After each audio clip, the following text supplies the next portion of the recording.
Buenas tardes, espero que se me escuche bien. En primer lugar y muy rápidamente, antes de compartiros también pantalla para ayudarme de algunas diapositivas o de presentación que quiero utilizar para que no sea tan monótono. A renglón seguido de lo que comenta José María, si quiero hacer alguna observación breve en relación al concepto de sobreendeudamiento. Es decir, la sociedad en general tiende a pensar que cuando una persona física o un consumidor está sobreendeudada es por culpa suya, es que algo ha hecho mal, cuando en el 90 y muchos por ciento de los casos suele ser todo lo contrario. El causante del sobreendeudamiento suele ser precisamente el acreedor, que en la mayoría de los casos ha provocado esa situación que termina normalmente en situación de insolvencia, bien sea, como ha comentado él, por el uso en los productos que contrata o la existencia de cláusulas abusivas, de prácticas abusivas, de productos tóxicos, los cuales muchos conocéis, pero también de una inadecuada evaluación de la solvencia a la hora de contratar el producto, incluso de una época en la que se ha incentivado ese sobreendeudamiento. Como él bien ha apuntado también, José María, nos encontramos en una situación muy complicada, muy complicada, donde no solamente por la subida de precios de la energía, suministros, petróleo y demás, va a aumentar el sobreendeudamiento, sino también por esta subida de tipos variables que ya estamos sufriendo y que va a causar un efecto devastador en las familias, con subidas realmente de hasta el doble en las cuotas de préstamo hipotecario o de préstamos personales a pagar en cuestión de pocos meses. Esto va a llevar el sobreendeudamiento a un nivel realmente alarmante en nuestro país. Coincide además, por eso creo que es un momento extraordinario para este seminario, este programa, este proyecto que hemos iniciado, que estamos iniciando, con la reciente aprobación de una nueva ley concursal que reforma de manera estructural lo que hasta ahora conocíamos en materia sobre todo de concurso de personas físicas y que esperemos sirva para aliviar o dar salida a tantos y tantos consumidores y personas físicas que lo están pasando mal y que lo van a pasar peor. En este sentido, creo que ADICAE y otras organizaciones podemos prestar un servicio de asesoramiento, de apoyo bastante interesante. La ley, entre otras circunstancias, no porque sobremos, pero sí es verdad que intenta limitar la intervención de profesionales, administrador concursal, incluso abogado y procurador, hasta el punto de que muchos consumidores podrán acudir directamente al juzgado para exponer su situación de insolvencia. Es verdad que los juzgados están atemorizados por estas circunstancias, porque ni siquiera están todavía disponibles una serie de formularios que se están preparando para ello, pero en fin, posiblemente todo eso se irá regularizando, normalizando, y lo que sí está claro es que muchos consumidores, muchos sobreendeudados, muchas personas que se van a encontrar en situación de insolvencia van a necesitar el apoyo de personal externo, no necesariamente abogados ni profesionales del derecho, que les guíen o les orienten o les ayuden en esta situación. Yo sin más voy a compartir pantalla, deciros que lo que he centrado un poco la exposición que voy a hacer no es una cuestión de técnica jurídica, porque además, hay muchos compañeros, veo aquí, abogados a los que evidentemente pues esa explicación les sobraría. Hay otros que no lo sois, pero yo creo que en el día a día a veces los que estamos en los juzgados vamos al día a día, como vamos todos, y todos sabemos que el impacto de los abusos bancarios en estos últimos años ha sido enorme, pero eso es una frase facilona. Es decir, a veces nos olvidamos de centrar un poco el problema, de ver los números a grandes rasgos, para que realmente comprendamos la magnitud del problema a la que nos enfrentamos, no solamente las asociaciones de consumidores y los consumidores en particular, sino la sociedad en general. Y yo creo que con los números que os voy a poner, que están todos sacados como fuente del INE y del Consejo General del Poder Judicial, pues vamos a entender mejor la enorme problemática, el enorme impacto que solamente en materia de cláusulas abusivas hemos tenido en los últimos años. Insisto, cuando hablamos de abusos, no podemos solamente quedarnos en cláusulas abusivas y prácticas abusivas, productos híbridos, preferentes, swaps, etcétera, pero por cuestiones de tiempo he querido solamente centrarme en las cuestiones que en estos años atrás más trabajo, más impacto, más repercusión económica y moral han tenido sobre los consumidores, y eso es lo que voy a restringirme, sin perjuicio de que después en el debate o en el coloquio hablemos de lo que consideréis oportuno. Bueno, pues voy a compartir pantalla, espero que se vea bien. Vamos a ver si está aquí la presentación. Un segundito. Venga, voy a iniciar la presentación. Si veis que no se ve bien, me lo indicáis, por favor. Bueno, como decía, en materia de préstamos hipotecarios, las cláusulas abusivas, las llamadas cláusulas abusivas, han tenido en estos últimos años una relevancia, tanto a nivel judicial como extrajudicial, muy notoria. Dentro de esas cláusulas abusivas, por lamentablemente decir algunas de las que son estrellas, insisto, desde el punto de vista negativo, quizás sean las llamadas cláusulas suelo, que todos sabéis lo que es, y las llamadas cláusulas genéricas de gastos. Ha habido más, quizás a nivel económico con menor impacto, cláusula de interés de mora. Indicaros que, para aquellos que no lo sepáis, los tribunales ya desde hace bastante tiempo vienen asentando que un interés de demora o moratorio que esté 2 puntos por encima del remuneratorio, es decir, cuando hablamos de remuneratorio es el precio del contrato, tipo de interés normal, se considera abusivo. Curiosamente, la ley del contrato de crédito inmobiliario de 2019 lo elevó a 3 puntos por encima. Ya os digo que la jurisprudencia del Supremo lo había fijado en esa cantidad, pero que sepáis que esta cláusula, yo diría que en el 99,9% de los contratos de préstamo hipotecario existe y se está declarando nula. Y las cláusulas de vencimiento anticipado, que ahora os explicaré rápidamente un poco más adelante lo que es, para aquellos que no lo sepáis. Voy a ir todo lo rápido que pueda. Si, Javier, ves que me tienes que cortar, pues me avisas cuando me falten 2 minutos y voy cortando, ¿vale? Muy bien. Bueno, como decía, los impactos o los efectos de la existencia de cláusulas abusivas en contratos de préstamos hipotecarios no solamente son económicos, que son cuantificables, sino que también los hay morales y existenciales o habitacionales, especialmente cuando nos referimos a ejecución hipotecaria, donde como consecuencia del impago el banco ha ejercitado el vencimiento anticipado del préstamo, y a veces basándose en cláusulas que son abusivas y que con posterioridad se declaran así. Bien, para ahora algunos datos. Los procedimientos judiciales en materia de cláusulas abusivas en contratos de préstamo hipotecario de personas físicas que han tenido entrada en los llamados juzgados especializados desde su creación, desde julio de 2017, creo que son datos hasta abril de 2021, son 713.129, de los cuales se han resuelto el 71,6%, 510.600, y se encuentran pendientes de resolución 212.529. Cuando hablamos de casos resueltos, hablamos de casos donde hay o ha habido sentencia firme o, en algún caso, auto que homologa el acuerdo al que las partes pudieran haber llegado, algún tipo de resolución como decreto, pues para los casos en los que no se admita o se inadmita la demanda o hay algún allanamiento, desistimiento. Bueno, pues teniendo en cuenta que de media, porque han ido variando, han sido 55 los juzgados especializados en toda España, normalmente órganos uno por cada provincia, el cálculo medio de media, esto no es así porque hay unos juzgados que soportan una carga superior de trabajo que otros, pero la media serían unos 3.200 procedimientos al año, lo que significa unos 14-15 pleitos al día, contando días laborables. Tengan ustedes en cuenta o tened en cuenta que cada procedimiento de este tipo conlleva una vista de audiencia previa, normalmente, en ocasiones una segunda vista de juicio y, por supuesto, el dictado de una sentencia. Si bien es cierto que en muchos casos se llegan a acuerdos, pero aunque solamente sean la mitad,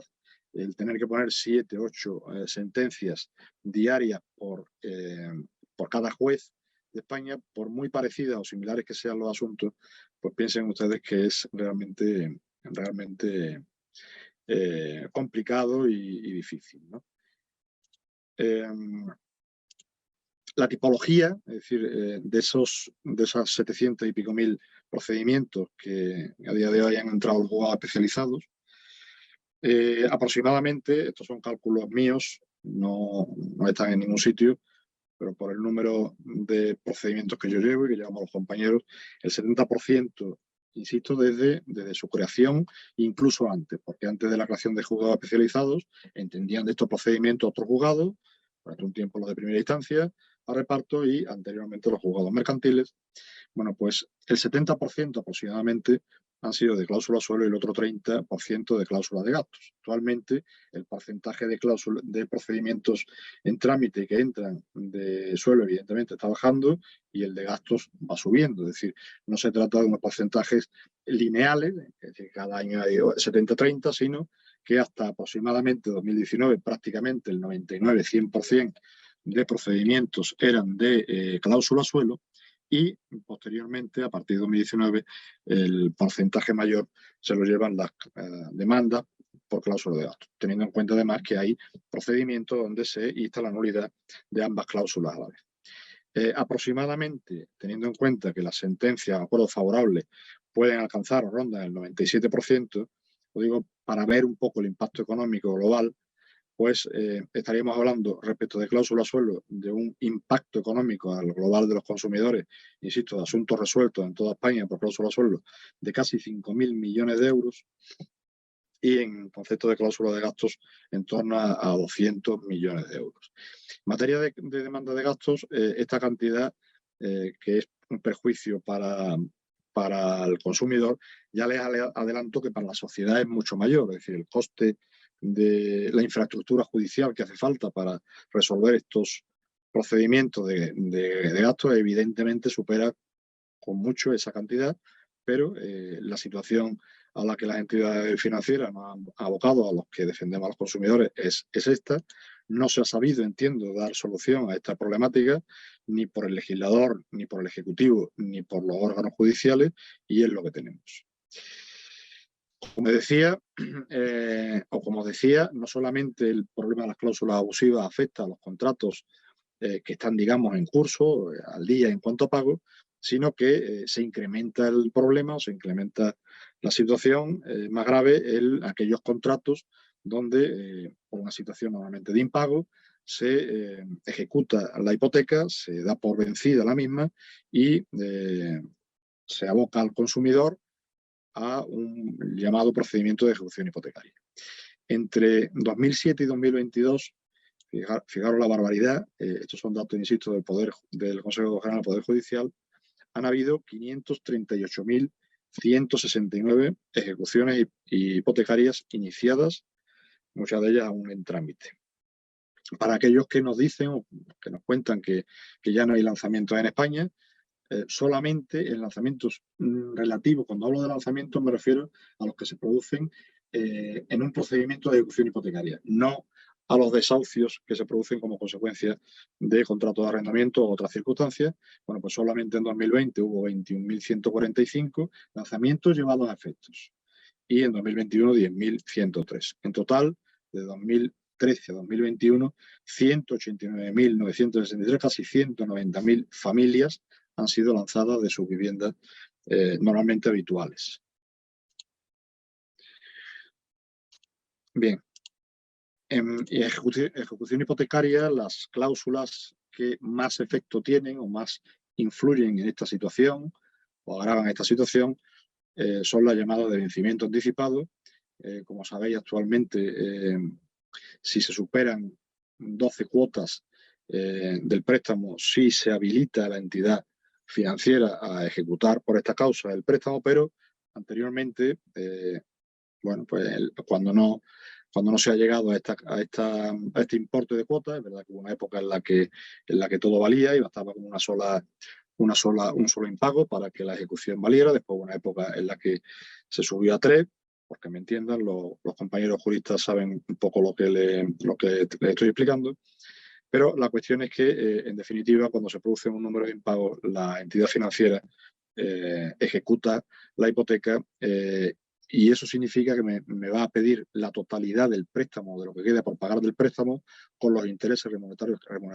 que procedan, con los intereses de demora que procedan, más las costas del procedimiento, que en muchos casos son muy elevadas. En no pocas ocasiones se ha dado la circunstancia de que, existiendo cláusulas abusivas de otro tipo en esos préstamos hipotecarios, como las cláusulas suelo, las cantidades que el consumidor había pagado indebidamente cuando le ejecutan su hipoteca son superiores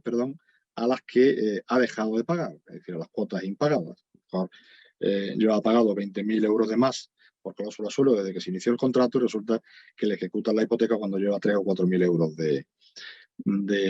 impago. Bueno, pues fijaros la barbaridad, para mí por lo menos lo es, que a pesar de ello, lo que suele acordarse, lo que se acuerda en el 100%, 99% de los casos en España por los juzgados, es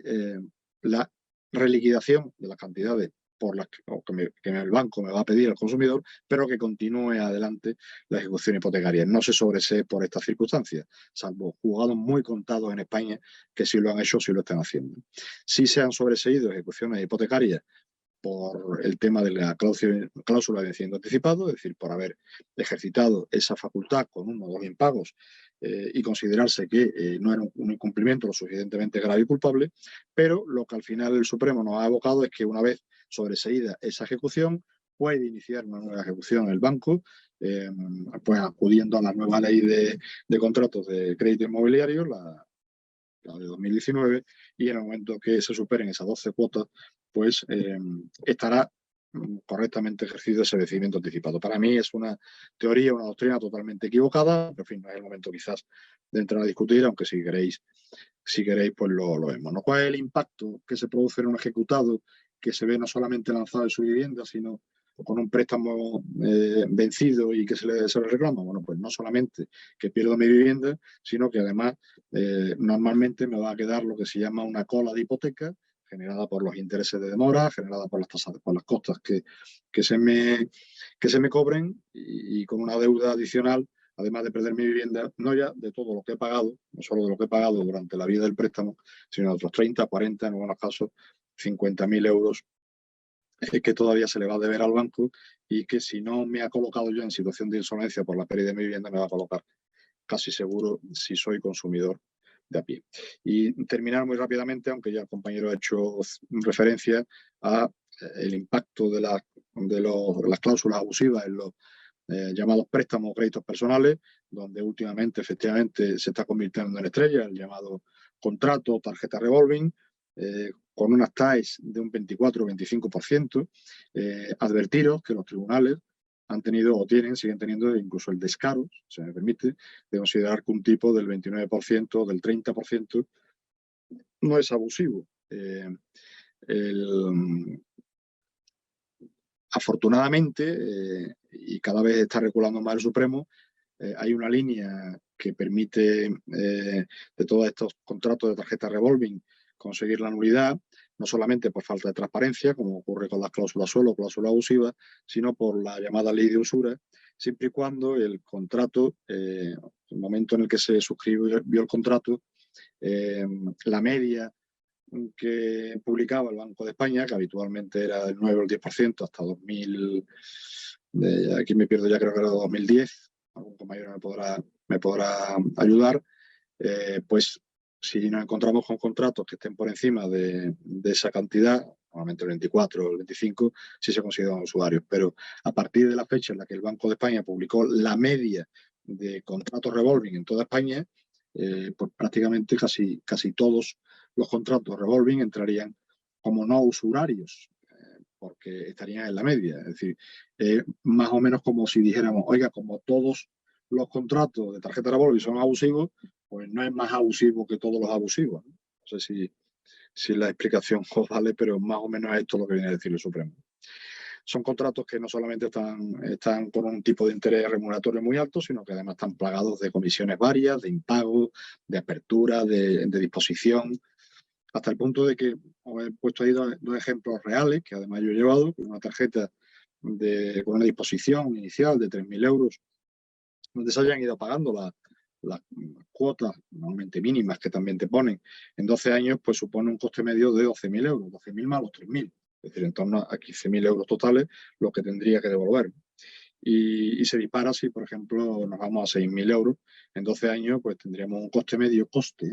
de 35.000 euros más los 6.000 de capital. Un poco para que veáis el impacto que supone la tarjeta revolving, por cuanto que no solamente un préstamo donde se va aplicando el tipo de interés al nominal, sino que se van, con el efecto bola de nieve, acumulando los intereses pasados a los nuevos intereses. Es decir, en definitiva, se va aplicando el tipo de interés no solamente a capital, sino a intereses que en definitiva es el saldo pendiente que en cada momento va habiendo en la tarjeta. Por eso se llama revolving. Y para finalizar, pues una breve referencia también a lo que son los conocidos llamados como préstamos o créditos personales, normalmente o al consumo, normalmente se sitúan en una media de un 9-10%. Suelen estar también pagados otra serie de comisiones o de cláusulas abusivas, son primas de seguros mensuales obligatorias, descubierto, impagado, apertura, letras pequeñas. En definitiva, también un préstamo de 10.000 euros a 10 años pues puede suponer aproximadamente unos 14.000 euros entre intereses y otros gastos, más, insisto, el capital, que sería los 10.000 euros, total 24.000 euros. Y ya para terminar, aparte de dar las gracias, pues recordar que no solamente cuando hablamos de abuso bancario tenemos que acordarnos de cláusula de evasión, que quizás haya sido el mayor impacto. Hemos tenido el ejemplo de las preferentes, donde desde ahí que hemos atendido a miles y miles de clientes y recuperado para ellos sus ahorros, en muchos casos cuantiosos, subordinadas, swaps, preferentes, comisiones de mantenimiento, en fin, una amalgama de situaciones que han provocado el sobreendeudamiento y que, aunque parece que poco a poco vamos avanzando en algunos aspectos, tanto a base de sentencias del TJUE, especialmente, como legislación que progresivamente va ayudándonos a combatir esas situaciones, que da muchísimo camino todavía por recorrer. Para finalizar, un último apunte en cuanto a la tarea de ADICAE en lo que es la parte, digamos, extrajudicial, que es tanto más importante que la judicial. Hay algunas comunidades autónomas, como ya se ha dicho, algunos municipios que son más proclives a moverse en este sentido. Yo mismo he asistido a consumidores en puntos de información del consumidor, en diversas OMICs aquí en Granada, y hemos conseguido asesorar y solucionar su problema extrajudicialmente a muchos consumidores sin tener que llegar al extremo de la demanda, ¿no? Evidentemente, soy uno de los partidarios de que esto habría que promoverlo muchísimo más, pero lo cierto y verdad es que los bancos, las entidades bancarias, como sabéis, no están obligatoriamente vinculadas